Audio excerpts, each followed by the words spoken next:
France, a country known for its rich history, stunning architecture, and romantic ambience, also has a darker side filled with ghostly legends and eerie hauntings. From medieval castles to underground tunnels, many locations are said to be haunted by restless spirits, mysterious apparitions, and unexplained phenomena. If you're fascinated by the supernatural, join us as we explore 5 of the most haunted places in France, where history and horror intertwine. Mont Saint-Michel. This is the story they don't tell you in the guidebooks. This is the nightmare that clings to the stones of Mont Saint-Michel. Legend says that in the 8th century, the Archangel Michael appeared to Saint Aubert, the Bishop of Avranches, demanding a church be built upon the rock. But Aubert refused. That night, the angel returned, pressing his burning finger into the bishop's skull. The next morning, a hole had been seared into Aubert's bone. He had no choice but to obey. But was it truly an angel, or something pretending to be one? Some accounts from the time describe Michael not as a divine protector, but as a vengeful, burning entity, something ancient and hungry. Throughout the centuries, countless pilgrims traveled to Mont Saint-Michel seeking redemption. Many returned home with miraculous stories, but others were never seen again. In 1683, a group of monks documented a disturbing pattern. Every few decades, entire groups of pilgrims would vanish overnight. No signs of struggle, no bodies, only their belongings remained, scattered in the silent streets. The monks recorded the words of a lone survivor, found wandering the shore, muttering in a daze. The monks sealed the records away, but rumors spread. The tides were not just tides. They were something alive. Beneath Mont Saint-Michel lies a labyrinth of tunnels and crypts, some so ancient their origins are unknown. Monks whispered of voices in the darkness, something moving beneath the abbey, something breathing. During World War II, Nazi forces occupied Mont Saint-Michel, using it as a lookout post. But soldiers assigned to the lower levels refused to enter alone. Diaries from the time mention a chilling phenomenon, an unbearable, guttural howling echoing from beneath the stones at night. After the war, locals claimed that some tunnels were sealed off permanently. But why? What did they find in the dark?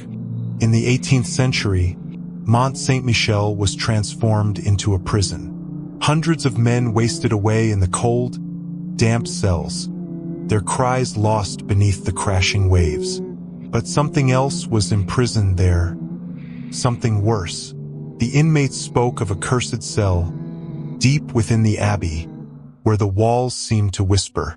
Guards who ventured too close claimed to see shadowy figures flickering at the edge of their vision. Some prisoners, once defiant and unbroken, were found curled in corners, whispering prayers to something they had seen in the dark.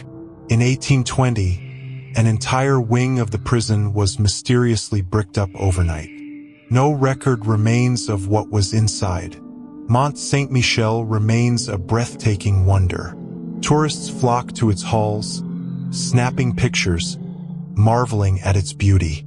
But some say if you listen closely at night when the tide is high and the moon is full, you can still hear them. The whispers, the howls, the bells ringing in the mist. And if you ever find yourself walking the lonely streets of Mont Saint-Michel, alone in the mist, and you hear a voice calling your name, don't turn around. Some secrets should remain buried. Palace of Versailles, Ile-de-France. Some say Versailles is alive. It remembers. It waits. Louis XIV, the Sun King, built Versailles as a monument to his power. But it was more than that. It was his obsession. He filled it with mirrors, endless hallways, and secret rooms. But why? Some say he was hiding something. The king was deeply involved in the occult. He surrounded himself with astrologers, alchemists, and secret societies. It is said that beneath Versailles, in hidden chambers, He performed rituals to maintain his rule, and perhaps to cheat death itself. Did he succeed? Some believe the spirit of Louis XIV never left Versailles. Staff and visitors report hearing the tapping of heeled shoes in empty corridors, a shadow that moves in the hall of mirrors when no one is there, and a low, whispering voice that murmurs, "Je suis le roi, I am the king." Two women, Charlotte Moberly and Eleanor Jourdain, visited Versailles in 1901. What they experienced is something out of a nightmare. As they strolled through the gardens, they felt a strange shift in the air. The laughter of tourists faded. The world around them became different. They saw figures in 18th century clothing, silent, staring. A woman, seated and sketching, turned to look at them, her face frozen, eyes hollow. The two women realized they had stepped into another time. Panic overtook them. They ran, their footsteps echoing on gravel. And suddenly, they were back in their own time. But the figures were gone. The path they had taken, nowhere to be found. Many dismissed their claims. But years later, historians discovered something chilling. The location they described was the exact place where Marie Antoinette often sat before her execution. Marie Antoinette, the doomed queen. Versailles was her playground, her prison, and ultimately her curse. It is said that on certain nights, in the Queen's Hamlet, a quaint, fairy tale village she had built as an escape, visitors hear the sound of soft crying. A woman's weeping floating through the air. Guards have reported glimpses of a woman in a white gown, walking the pathways, her head slightly tilted, as if waiting for something or someone. Perhaps she still waits for her executioner. On one fateful night, Versailles held a masquerade ball unlike any other. The guests arrived in lavish costumes, their faces hidden behind ornate masks. Laughter filled the halls. Music swelled. But then, something changed. Asterisk. A new figure appeared. Dressed in black, his mask featureless. He did not speak. He did not dance. He simply watched. One by one, the guests fell silent. A coldness swept through the room. And then one woman screamed. The masked figure was gone. The next morning, the bodies of several guests were found in their chambers. Their faces frozen in horror. No cause of death. No wounds. Just fear. Pure, unexplainable fear. There is a hallway in Versailles. One that does not exist on any map. Some who enter never find their way out. Those who have dared to venture too far have reported strange occurrences. Doors that appear and disappear, whispers in dead languages, and a growing sense of dread, as if something is following them. Versailles is beautiful, yes, but beauty is deceptive. Beneath its gold and grandeur, there is something else. Presence. A history that refuses to be forgotten. So the next time you visit, listen carefully. Watch the mirrors. Stay away from unmarked hallways. Because in Versailles, you are never truly alone. Of Père Lachaise Cemetery. Père Lachaise was established in 1804, its grounds chosen by Emperor Napoleon himself. He declared that every citizen of Paris had the right to be buried, regardless of faith or status. But this land, it was never meant for the living. The cemetery was built on the grounds of an old Jesuit retreat, once the final resting place of Père François de la Chaise, confessor to King Louis XIV. Some say his presence lingers, unseen, unheard, but always felt. From the beginning, Père Lachaise was more than just a graveyard. It was a city of the dead, filled with labyrinthine pathways, towering mausoleums, and eerily beautiful sculptures. Over 1 million souls are buried here, but not all of them left in peace. Many who visit Père Lachaise leave with more than just photographs. They leave with something unseen, something that clings to them, whispering in the dark. One of the most famous spirits said to haunt these grounds is that of Adelaide Payard de Villeneuve. She was buried alive. The story goes that she awoke within her grave, screaming for help, clawing at the wood until her fingers bled. When her body was exhumed years later, the inside of the coffin lid was shredded, her face frozen in a silent scream. But Adelaide is not alone. Père Lachaise is home to spirits of poets, musicians, and artists, some who refuse to accept death. Visitors to Jim Morrison's grave report hearing faint echoes of a ghostly voice singing in the wind. Others have seen a dark figure standing near his tombstone, only for it to vanish before their eyes. Oscar Wilde's grave was once a shrine of love, covered in lipstick kisses. But those who have defiled it, they have been followed home by something unseen, something that fills their nights with whispers and shadows that shouldn't be there. Then there is the tale of Victor Noir, a young journalist, murdered in a duel.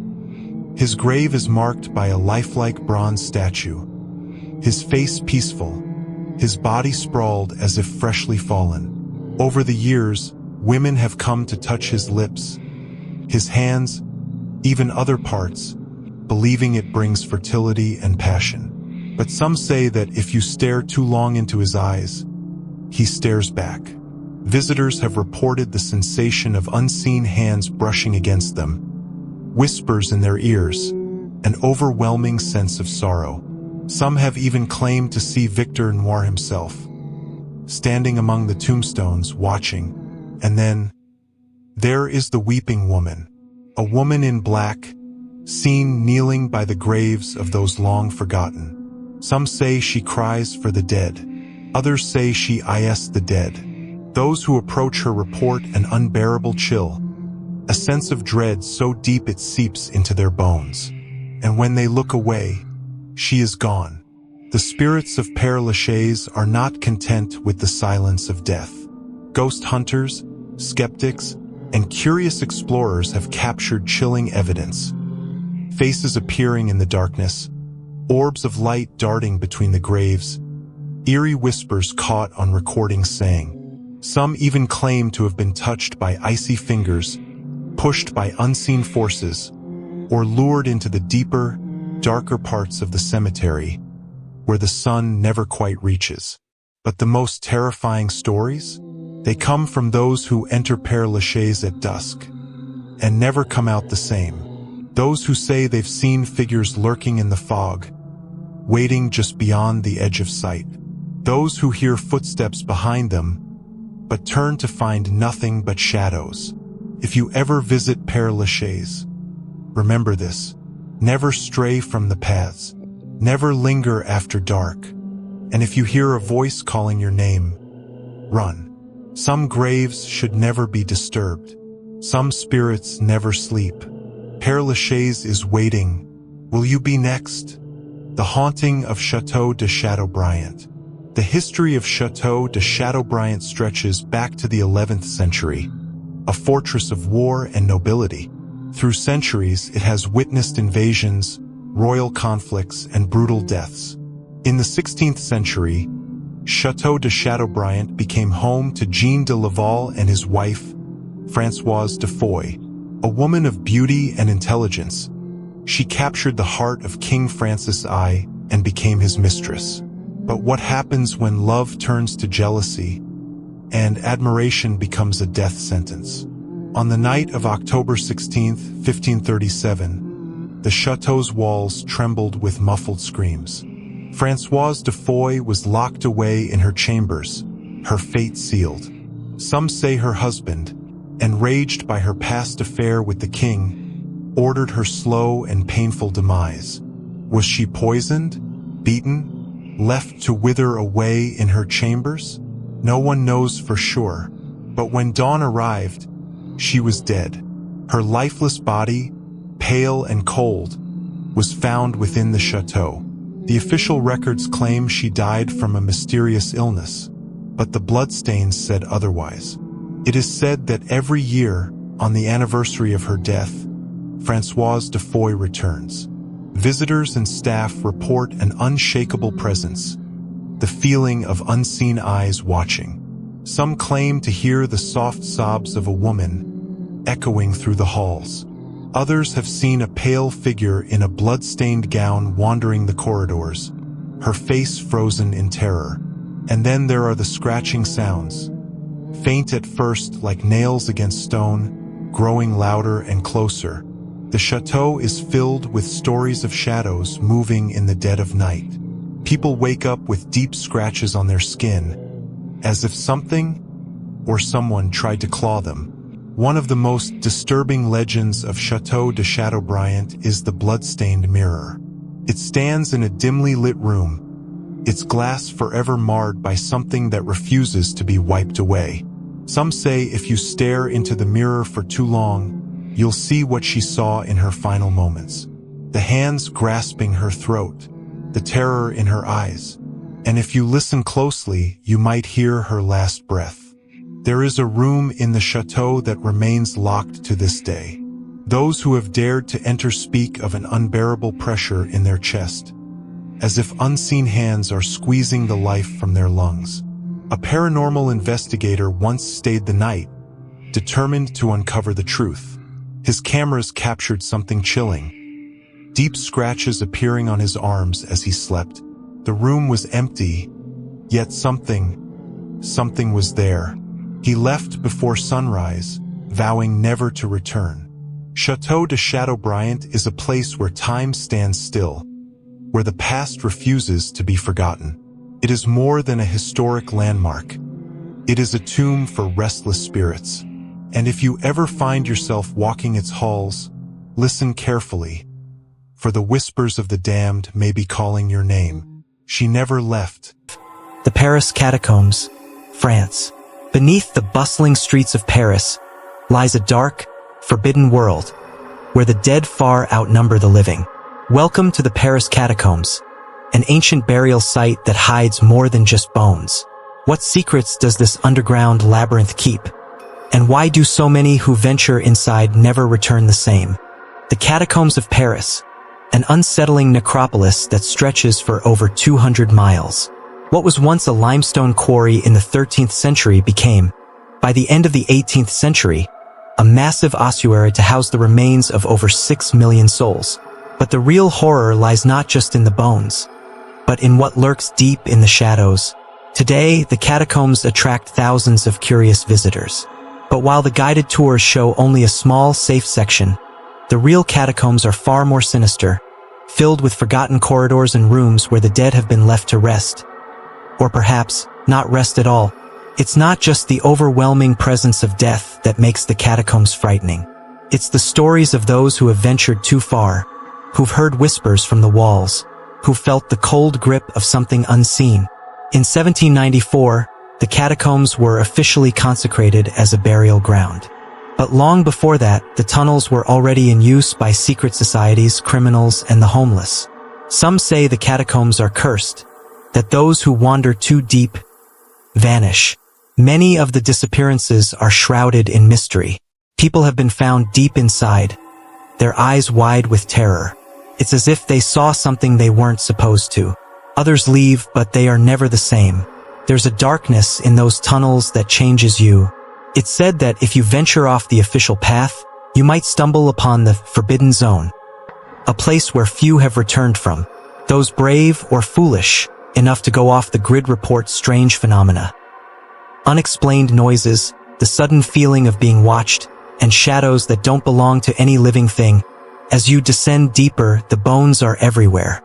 The walls are lined with skulls, stacked neatly, a grim display of death's final resting place. But beyond the skulls lies a more chilling truth. Some say there are things watching you, moving when you aren't looking.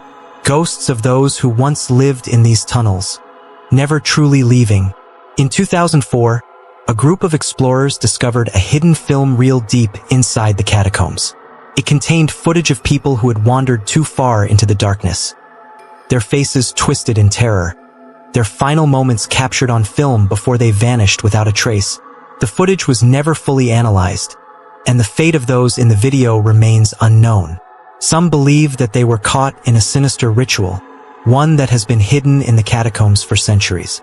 A secret cult that worships death itself. One thing is certain, the catacombs are not just a graveyard. They are a place of mystery, of fear, and of those who linger in the dark, waiting. Château de Brissac, nestled in the heart of the Loire Valley, France, lies a fortress that has seen centuries of bloodshed, betrayal, and tragedy. This is Château de Brissac, a majestic castle, once the home to nobility, now shrouded in a dark and disturbing history. But behind its beautiful stone walls and ornate windows, a sinister force lurks, one that has haunted this place for generations. It was here, in these very halls, that a horrific crime occurred in 1496. The Duke of Brissac, a man named Charles de Brissac, came home to a scene that would forever stain the chateau's legacy. His wife, Isabelle, was caught in the act of adultery with one of the Duke's trusted servants. Consumed by rage and betrayal, Charles murdered both of them in cold blood, in a frenzy that echoed through the walls. Isabelle's spirit, broken and furious, was said to have never left Château de Brissac. Her restless soul wanders the halls, her presence felt most strongly in the night. They say her ghost, dressed in a flowing green gown, haunts the chateau to this day, searching for her killer, forever cursed to roam the corridors. The Green Lady, as she's come to be known, is said to appear in the chateau's grand rooms and cold hallways, her glowing figure a symbol of vengeance. Guests and staff alike have reported hearing her eerie sobs, the sound of her footsteps echoing in empty halls. Some claim to have even seen her ghostly figure standing at the top of the grand staircase, her eyes filled with sorrow and rage. But Isabelle is not the only spirit that wanders these halls. The chateau is cursed by its violent history. Over the centuries, several other tragic events unfolded here. Murders, betrayals, and whispers of a bloodline doomed by its own sins. In the 19th century, the chateau was used as a location for darker, occult rituals. Some say the family dabbled in forbidden practices, and that they awoke something ancient and malevolent. In the bowels of the chateau lies a wine cellar, where even the bravest refuse to go.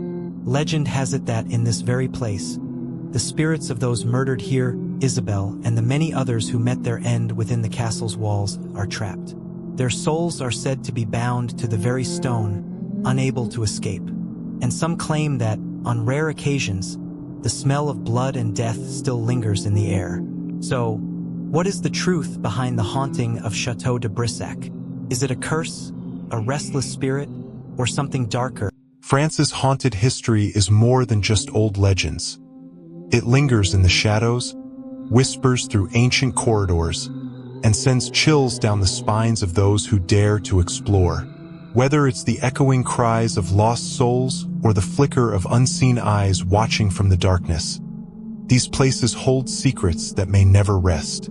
If you love ghost stories and haunted history, make sure to subscribe for more spine-chilling tales. And remember, the next time you hear a strange sound in the dark, it might not be your imagination. Stay safe, stay curious.